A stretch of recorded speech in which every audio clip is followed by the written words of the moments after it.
Greetings, guys. I am D. Grant Smith, the growth farmer for personal development through the lens of spirituality and storytelling. I'm going to do something a little different here in this video than I have done in the past, at least when it's come to these videos for YouTube.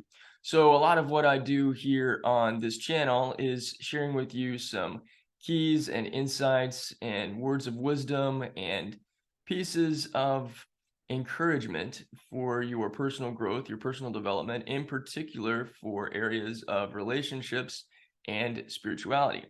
What I also do is I write a lot of stories, and I see stories as a way of us being able to see some things in our own personal lives that we might not always be aware of. But you could probably attest to this as well. When you're watching a movie, you really resonate with the characters in the movie. And maybe through their story and through their narrative, you are able to see yourself in a new way. And so that's what I do with my storytelling. And all of my short novels and stories are exclusively available at growthfarming.com. So if you go to Amazon, you're not going to find them. Why do I do that? It's simple. I don't get to have a conversation or interaction or even know when somebody's bought something from me on Amazon. They control all of that stuff. And it's great. It's a fantastic resource. We get stuff in like 2 days if we order a tangible version of it. But for me as a creator and as a relationship person, I want to have a relationship and a conversation and be able to create the conduits to be able to hear from the people that are taking in the stuff that I'm creating. That means something to me. So when you go to growthfarming.com and you buy one of my stories, or especially if you join into the membership and all of the benefits that are associated with that, you and I get to have a conversation. Hopefully several conversations, because it's not just I want to share with you the stories that I've written. I also want to hear your story because your story matters. But here's what I'm going to do on today's video. I wrote a story for a very special platform and a very special show that I'm a part of called Channels and Vessels. It's a fireside show. And what is that?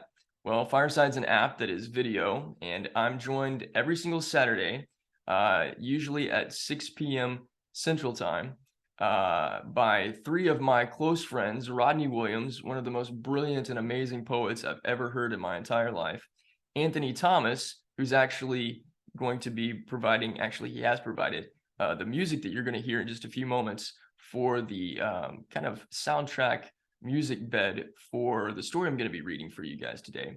And also my friend Ron Perry, who is a fantastic musician in and of himself.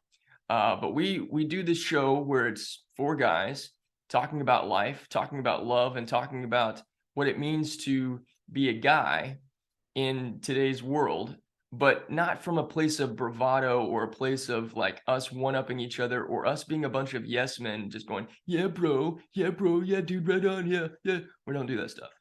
We have authentic, genuine, heartfelt conversations. And then after we've talked for a little bit, we share something creative from ourselves with everybody that's there. And so for the show that we did on March the 18th, we had a central theme, which was all about AI. We talked about the benefits of AI, and we also talked about the fears that many people, especially those of us in the creative spaces, feel about AI and our jobs being replaced and all that stuff. But we all individually created art pieces that we showcased and illustrated and presented at this show. And I felt so empowered by what we did in our show together. And I was also so moved by the music of Anthony Thomas. This guy is just amazing. You're going to hear it in just a moment. But I asked him if he would be willing to share with me the song that he made specifically for that show to include in this video. And so what I'm going to do with you guys right now is I'm going to read the story that I wrote, and we're going to hear Anthony Thomas's music underneath. I've included a link to get his entire album in the description below. And I've also included in the description below where you can find more of my stories and join into the stuff that I'm doing. I'm going to make this story available on the Growth Farming site, so you can buy it if you want to read it yourself. But this was inspired by a conversation that the four of us had together a couple days ago, and it totally pertains to the idea of AI, but it also pertains to the idea of us recognizing the true power, the true creative power that each of us has within us that can never be replaced and can never be replicated by some sort of technological feat. All right. So I've called this story Being the World's Greatest Magician. Spectacle creates a captivation with what we see, or what we think we see. But how long can it hold our attention? Colors displayed in ultra high definition reveal triadic depths, textures, and tones that fascinate us in the moment. But how long does the moment last? And most of all, do we truly treasure, appreciate, and value it? Does the experience become something we stow away in our hearts, as well as our mind's memory banks? Do we celebrate it for the blessing it is, and express gratitude for the honor it is to have the experience? He contemplated all of this while walking through the gallery. Artistry displayed everywhere. Some were dazzling 3D digital displays of characters from some sci-fi story, with a short pixie-looking girl with fiery amber red hair, who had a book opened up and a flame coming out of it. She was surrounded by an army of giant men, bare-chested with blue lightning bolts tattooed on their arms and chest, and each carried these massive swords and axes that had dozens of pointed edges on them. This was either her army or men who'd come to attack her. He didn't know what the piece was trying to communicate, which created a conundrum for him, because misunderstanding the story being conveyed takes away from the spectacle of it all, no matter how richly detailed the art is. It seemed clear that the artist had a visionary talent, and using a series of apps, software, and AI capabilities to render this massive piece that covered a 2-story wall, complete with an immense background of all sorts of colors of lightning shooting in every direction, had to have some kind of intention behind it, other than just a visual spectacle. What is it the artist wants me to take away from this? Is it to marvel at the scope of this work, the grandness of its size, the depth of its color? Or am I to imagine what this scene could represent in a story that hasn't been written yet? And is this the Big Bang event of a massive novel series or video game that no one has ventured into yet? Or is it a preview of something that's coming, like a movie trailer, encapsulated in a single frame of film, and blown up in size to be unmistakable and eye-catching? There were so many possibilities. He realized he was still standing in front of the large wall looking at this one piece. It had held his attention longer than he expected. Ironically, he just moved from a different piece that was much smaller in size, maybe 24 inches by 48 inches. It was black and white and was an image of an eye. The iris was the only colored piece, and it moved in a clockwise rotation. Inside it were what looked like the story of someone's life in small video clips.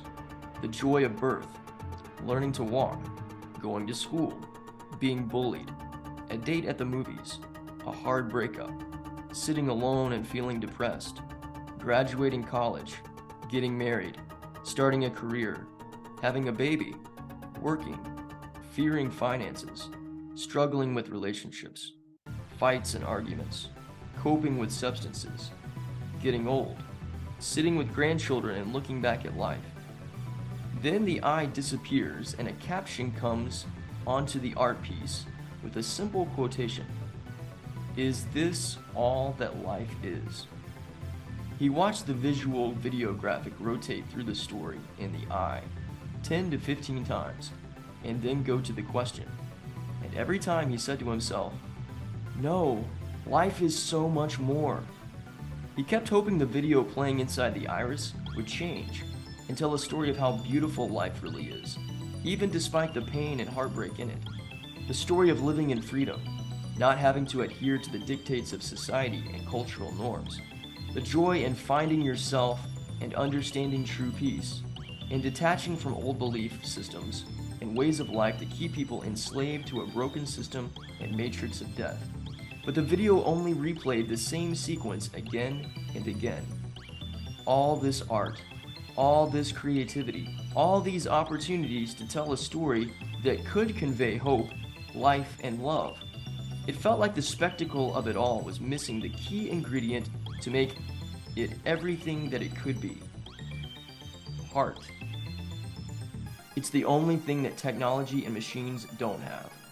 Yes, they understand psychology and how humans think, And yes, they can create text and visuals that tap into our human psyche to give us an emotional experience, but it can only go so far, because the human heart emits an energy frequency that is 5,000 times as powerful as that of the mind, which has to mean that even if a machine has the capacity to emit an energy frequency, it's still a manufactured one, and it can't contain the source-driven power of the human heart. The human heart is the irreplaceable element of true creation and the real creator. He looked around to observe the people in this massive outdoor art gallery. Most people seemed to point to something with awe in their eyes. They smiled, took a selfie with a friend in front of the piece, then moved on to the next piece. On and on and on for the 3,000 people here. Very few individuals stopped to take in what they were looking at. Were their hearts not yet engaged in what their eyes were seeing? Were their minds so used to just scrolling through the visuals that they couldn't spend a truly precious moment in the infinite now and feel the wonder, beauty, and appreciation of creativity that they were witnessing? When, like the movie painting of the iris, they looked back at this experience, what would they remember? And most importantly, what would it mean, if anything? Or was all of this a fleeting blip to be easily forgotten, only recalled in the scrolling through of pictures of the past, the heart still crying out for the opportunity to feel and speak in the present moment, and the allowance for attention to be given longer so that something beautiful and soul-nourishing could be fully experienced? Imagination deserves more honor and respect, he thought to himself. Imagination is more than mere thought or entertaining fantasies in the mind. It is the mind and heart and body and soul come together to create magic and wonder. When imagination is used in full capacity, what is considered impossible is experienced firsthand. It's the nature of God, the divine, the invisible life force of all of existence. Sure, we can create machines that dazzle our minds and inspire imaginative ideas, but when we bring the heart and the soul and the body into the experience, we get to live inside the movie scene, where the impossible doesn't exist, and be moved to believe that we can really do anything. He'd been practicing this for a while. It took time, repetition, focus, persistence, affirmation, and patience. It took him being considered weird or strange or different than everyone he knew. But he knew life was meant to be more than what society and culture program us to think. He studied what people refer to as magic or sleight of hand. That was easy. Use distractions to fool people into thinking they see what they can't. But he wondered if there was more that he could do. Could he freeze himself into a block of ice and live? Could he pierce his hand with a knife and have no pain or scarring? Could he turn a cup of coffee into a cup of money? Yes, he could do all of this and more. Most importantly, he could illustrate through the painting and the artistry of life that through the power of imagination, the greatest story could be told, where the artist and artwork, creator and creation become one. Now, if you've studied anything or read anything about modern day magicians, you know who that story is inspired by. It's inspired by David Blaine. And when I watch David Blaine do what he does and create the magic that he creates, I don't see magic. I see the imagination. Because what he's doing with the power of his imagination is not just his mind up here, but it's his heart as well. He's making the impossible possible. He's performing miracles. So he's not a magician, he's a miracle man. And he's using his connection with divine source to do that. And I was blessed by my friend Rodney Williams, who is a member of and a part of our team at Channels and Vessels, the show that we do on Saturdays. He showed me some stuff that David Blaine has been doing. And so when I reference turning a cup of coffee into money, David Blaine's done that. When I mention freezing himself in a block of ice and living, David Blaine's done that. When I talk about piercing his hand with a knife and not having any scarring or pain, David Blaine's done that. Is it magic? No. It's miracles. But each one of us have the capacity to be able to perform miracles. But will we tap into our hearts and our minds and our bodies and our souls to create these kinds of experiences. We have the opportunity to. What does it take for us to do that? It takes a lot of discipline, yes, but it takes practice and repetition and patience and affirmation. And this is also what it takes for us to reprogram our subconscious minds and change our life story, which is at the heart of everything that I share with you guys here on this channel and in my growth farming community. Once again, I invite you to join me in that at growthfarming.com. And if you really resonated with this story, or there's something in it that you're like, dude, why don't you talk more about this? Let me know in the comments below. By the way, the music that you heard underneath this sharing of my story comes from my friend Anthony Thomas. I put a link to his music in the description below. Go buy his album. It will rock your world. I appreciate you guys very much, and I'll see you in the next video.